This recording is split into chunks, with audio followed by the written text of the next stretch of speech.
Welcome to the 18th season of the Nitwits, a weekly roundtable discussion on the Penn State Nittany Lions.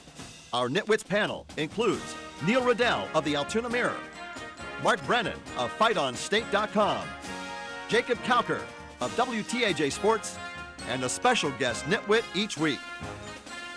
The Nitwits are brought to you by Irwin Financial Raymond James, an independent firm and firm foundation for your financial future.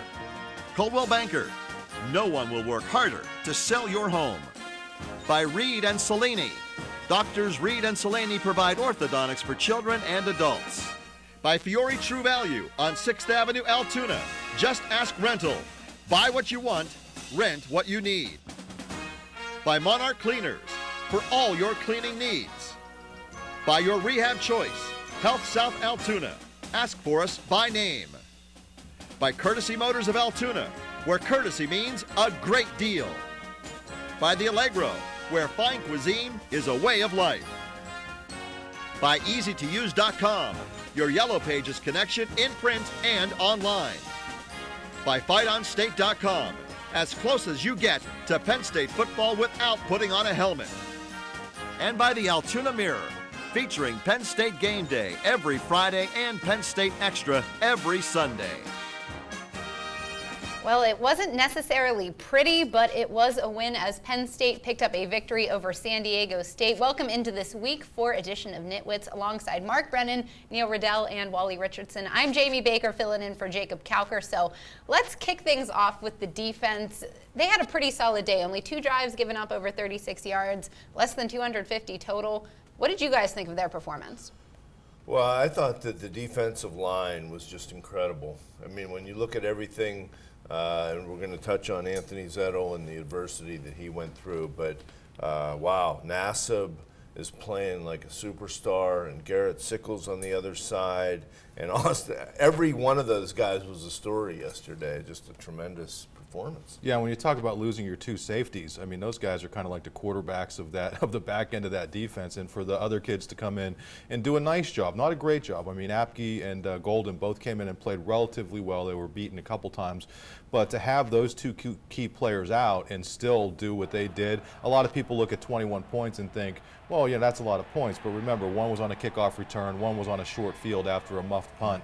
The other thing I like, when it's crunch time at the end of the game, these guys drop the hammer. They just start pounding people, and that was really good to see. And again, you know, I'm sure we'll touch on it, but Anthony Zettel to do what he did up against what he was up against, just amazing stuff. Yeah, I think they did a good job. The defense has been pretty solid all year. I think there were a couple of instances, Neil, like you mentioned, those guys missed some tackles they probably should have made, and it was some of the new guys that were in there. But I think as the game went on, they started doing what they needed to do for them to be productive. Yeah, and Bob Shoop, this has been a constant of the team all year, has been solid defensive play. I mean, I think really with the exception of the fourth quarter against Temple when they got worn down, they have maybe just one bad quarter all year.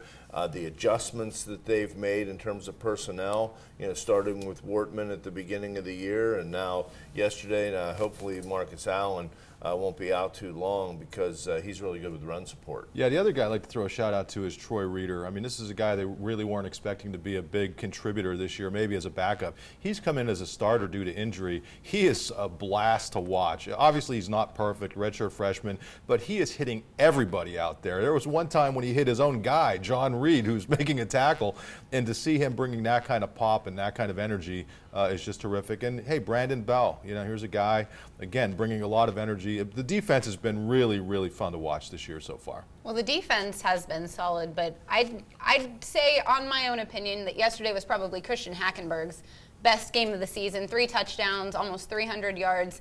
What has he changed, and do you think he just looks a little bit more comfortable in there? That's Wally's the quarterback, let's go to yeah. Wally on for man, quarterback evaluation. Well, I think one of the best things a quarterback can have is a running game. In the last 2 or 3 weeks, we've had a pretty solid running game, and that's helped us. And yesterday, for the first time, you really saw the offense taking some shots down the field, and those guys made some plays for Christian down the field, and that's good. That breeds some confidence, and those guys getting it done. I think they did a good job on some third downs and picking up, converting some keeping some drives going. The only thing that I would like to see is them finishing some drives off with touchdowns instead of the field goals, because I think that's what ends up getting you beat sometimes in games where it's really close and going back and forth.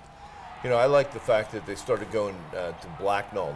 He became a little bit more of a feature part of the offense, and I think he gives you a little more separation deep. You roll back, as Mike would say, on to the Ohio State game last year. He made the big touchdown that got him back in the game, and he was good Saturday. And Godwin made a lot of plays, even on special teams. He had a good football game. He's a football player. The great thing about the passing game, they needed it. I mean, when you lose your top 2 running backs, especially a guy like Barkley, I mean, they really needed that passing game to step up, and Christian Hackenberg absolutely got it done. I will say, though, that there's still a lot of meat on that bone, man, that they didn't take advantage of. They missed a wide-open Geno Lewis at one point, missed Godwin deep. So as well as they played and as improved as Hackenberg looked, I still think he could get much, much better. That entire passing game could get much better. Well, you kind of touched on it. We saw Akeel Lynch go down, Saquon Barkley go down. We don't know the extent of those injuries yet, but with both of them possibly being out, what does that do with that run game? Well, I think you saw when Barkley went out. I mean, it's taken 4 games now, really just 2.5 games, and he's shown you what a home run hitter he could be. I don't think they can afford to miss him too long. It's a shame about Lynch. It looks like it might be longer with the knee injury, but without Barkley, they struggled during parts of the game.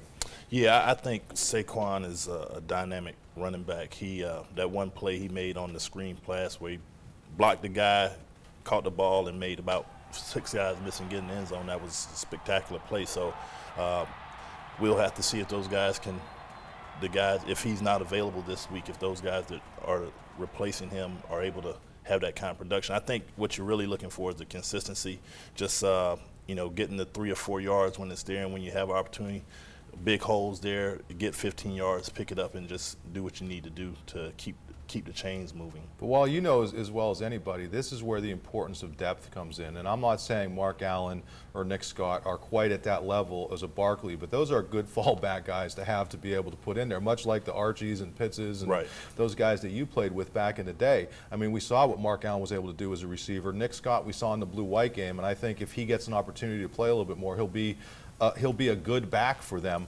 But we go into the season saying, wow, it's almost like they have too many running backs, and this is exactly why you have, quote unquote, too many running backs, because if injuries hit, they're able to step in and do a good job for you. We'll have to see where those go. James Franklin saying it will take a few days to find out the extent of those. Well, we're going to take a quick break, but when we get back, we may have been hailing the special teams last week, but this week was not quite as good. We'll take a look at some of those miscues coming up in just a few minutes.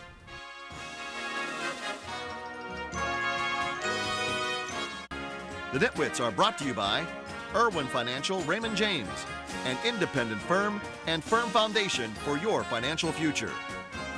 Coldwell Banker, no one will work harder to sell your home. By Doctors Reed and Solani, orthodontics for children and adults. By Fiore True Value on 6th Avenue, Altoona. Just ask rental. Buy what you want, rent what you need. I'm Jesse James from Your Nittany Lions, and you're watching the Nitwits.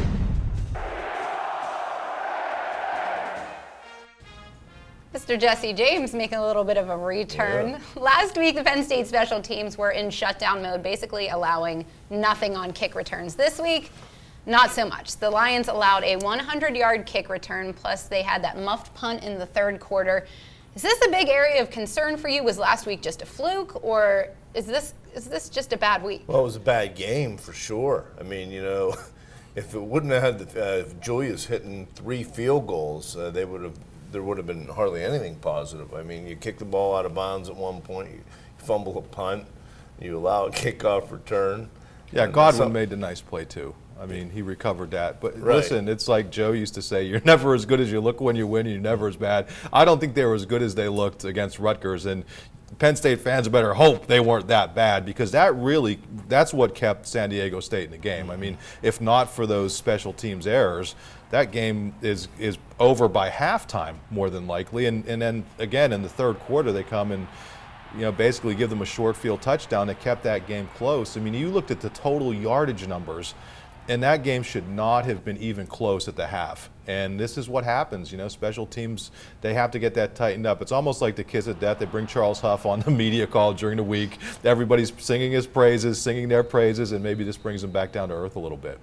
Yeah, I think there were definitely some breakdowns with special teams, and they've been played relatively well all year long. So I was kind of surprised, but it's just bring those guys back down to earth and, staying in your lanes, taking care of your job so that you don't have 100-yard returns.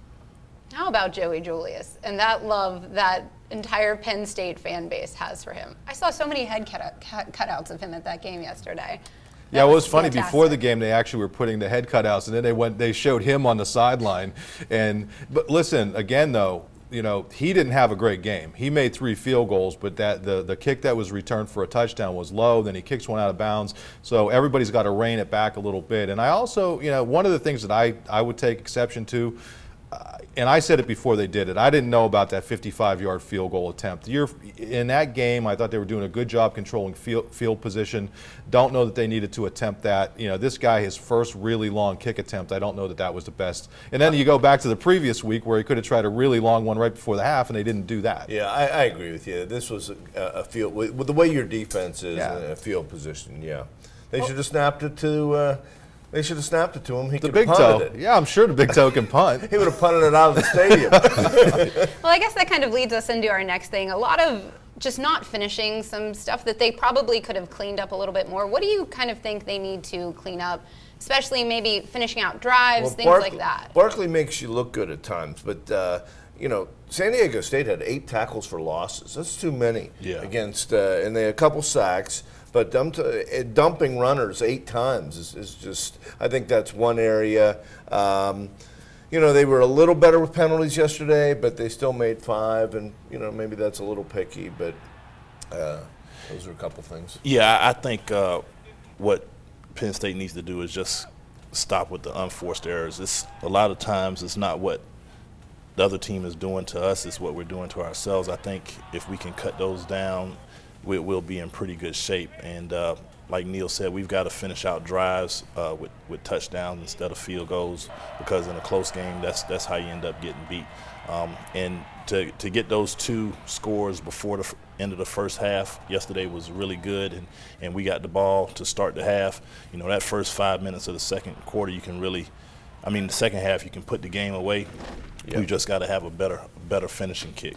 Right, because they've led a couple games, and they haven't been, including Temple, and they haven't been able to maybe build on those leads. I would ask you, Wally, the chemistry in the passing game still doesn't seem to me to be there. Hamilton had 82 catches last year, and he just hasn't really kind of gotten off. Kyle Carter, I know he was injured, but they're still rounding him. He caught 3 balls yesterday. That's a positive, but it just doesn't seem like they're maybe have that go-to guy and go-to routes. Yeah, I think it's the passing game overall. It just doesn't seem as if it's quite in sync. Again, they did some really nice things. I don't want to take away from that, but they also had some wide open receivers who they just couldn't get the rock to. And Wally, you would know better than anybody. Is that on a play when Hackenberg's rolling right, can throw it downfield, how much more difficult is that than maybe when he's standing just in the pocket to throw it where he kind of overthrew Geno Lewis? I think sometimes when you've got a guy wide open, you just got to throw it right at him as opposed to trying to lead him down the field. And I think that probably was the case with Geno, just throw it right at him because he was wide open. So, it's just little things like that. And the wide receivers have got to make sure that they're where they're supposed to be, because there's going to be some opportunities to make plays. You only get so many of them a game, and when they're there, you have to make them. All right, well, it was the good news on the win, but it was a tough weekend for one of the Nittany Lions. We touched on it a little bit already. We're going to take a look at Anthony Zettel's loss and how his team is rallying around him coming up after the break.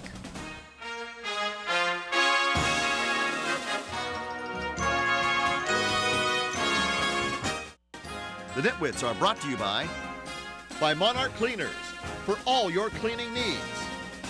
By your rehab choice, Health South Altoona. Ask for us by name. By Courtesy Motors of Altoona, where courtesy means a great deal. By the Allegro, where fine cuisine is a way of life. Now back to the Nitwits.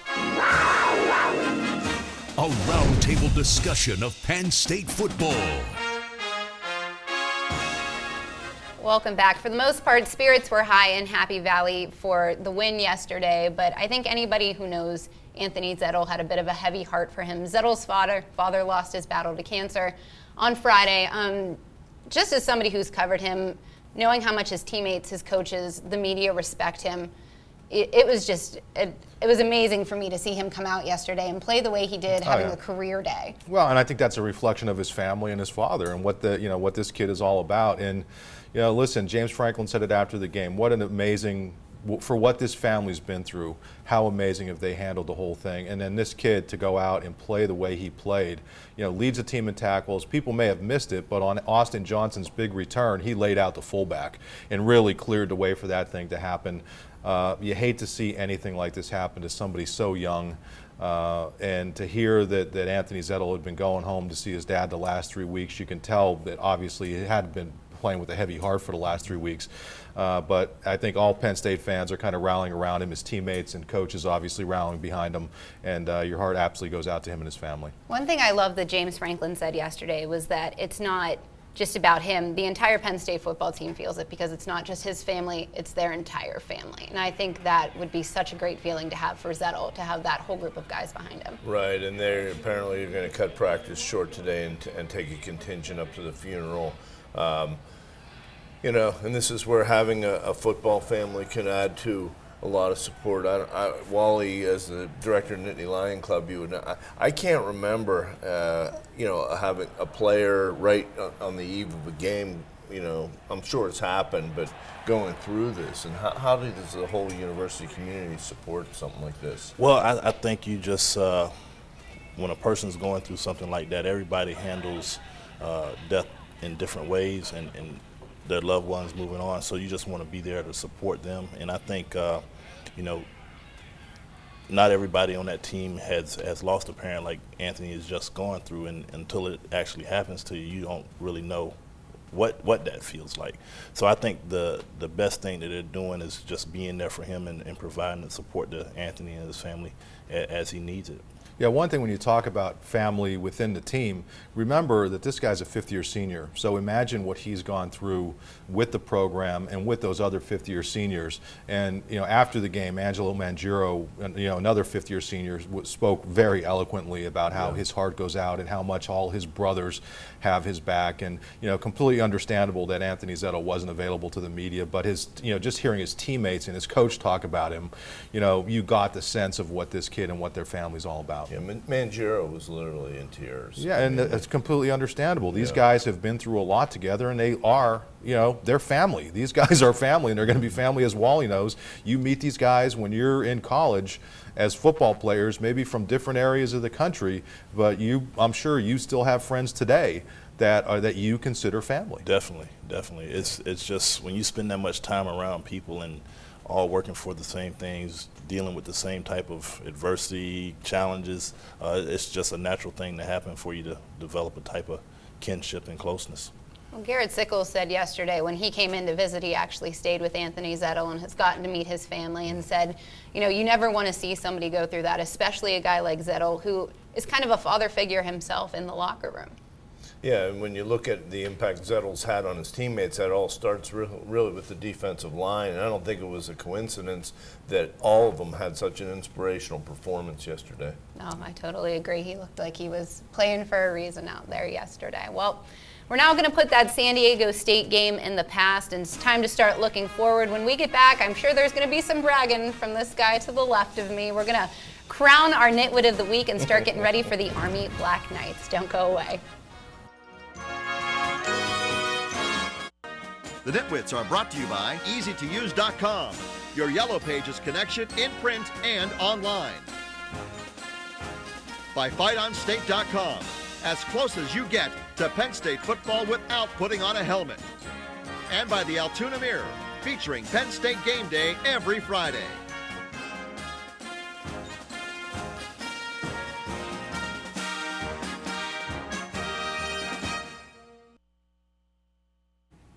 All right, so 3-1 heading into week 5. We've got the Army Black Knights on the slate. They are 1-3, just picked up their first win over Eastern Michigan.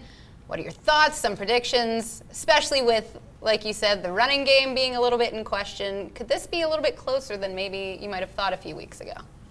Well, I mean, you're 4 in a row at home. Do you want our picks right now, or what are we? I'm sorry.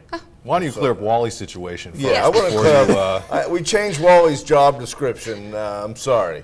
Wally's the head of the football letterman. I had you with the Nittany Lion Club, so. But we're glad you're part of the Nitwits family, Wally. Thank you very much, Neil. Appreciate it. Neil's the director of the Nitwits. Real briefly, Wally, about the Letterman's Club. Still, pretty strong with guys coming back every week? Yeah, I think so. We get a regular contingent coming into town for the home games, which is good, and everybody seems to be moving forward and trying to do our best to support the guys that are out there wearing the blue and white. Okay. All right, well, the guys wearing the blue and white this week, again, back at home. Got Army coming in. Like we said, Army 1-3. They've showed some flashes with Penn State running game not being, possibly all there. What do you think? Neil is like dying to pat himself on the back. I'll just go and start this whole thing. Listen, Army, you look at what they did against Eastern Michigan. They ran the ball 71 times and passed it 9. I think it's going to be very difficult for them to move the ball that effectively against Penn State. What I will say, though, Penn State has to be careful of that time of possession. I'm going to go Penn State 32, Army 7. I think the defense plays well and think the offense does what it needs to do no matter who's there. How about Wally? I'm just going to say 31-10. Okay. Penn State. I'm concerned about you. I'm not happy for me. I'm worried about that you just can't seem to master this. You're going into October. At least I know Wally's job. Last year, director of the Letterman's Club. Before you were the Nitwit of the Week. I'm just, wondering what the problem is. Like we need a special session. Well, some of us spend more time monitoring lines and stuff than others. All right, I'll say Penn State 31, Army 16. All right, I'm going to go 27-10 just with that running game being a little out there. And then just a quick look at our Nitwit of the Week standings. Congratulations to Neil. He is a 2-time Nitwit of the Week. He'll be the first to congratulate himself. Just glad I'm ahead of Jake. Jacob's got 1, and then we do have that 1 deflated ball. So I'm hoping that Jacob and I pick one up this week. And I guess we'll see. So that about does it for us. Good luck with those picks this week. Good luck to Brennan. Hey. Wally, good seeing you. Good seeing you guys. Thanks for being here. We'll see you back here next week on the Nitwits.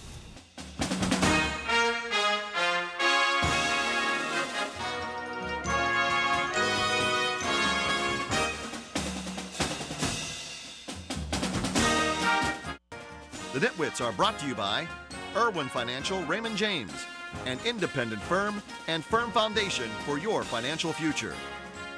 Coldwell Banker, no one will work harder to sell your home. By Reed and Salaney, Doctors Reed and Salaney provide orthodontics for children and adults. By Fiore True Value on 6th Avenue, Altoona, just ask rental.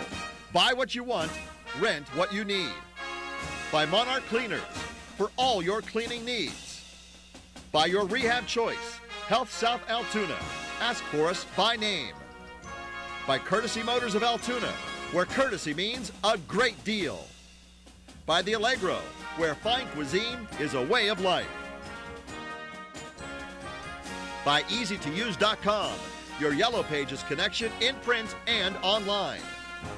By FightOnState.com, as close as you get to Penn State football without putting on a helmet. And by the Altoona Mirror, featuring Penn State Game Day every Friday and Penn State Extra every Sunday. You can also see the Nitwits on AltoonaMirror.com. Thanks for watching, and we'll see you all next week.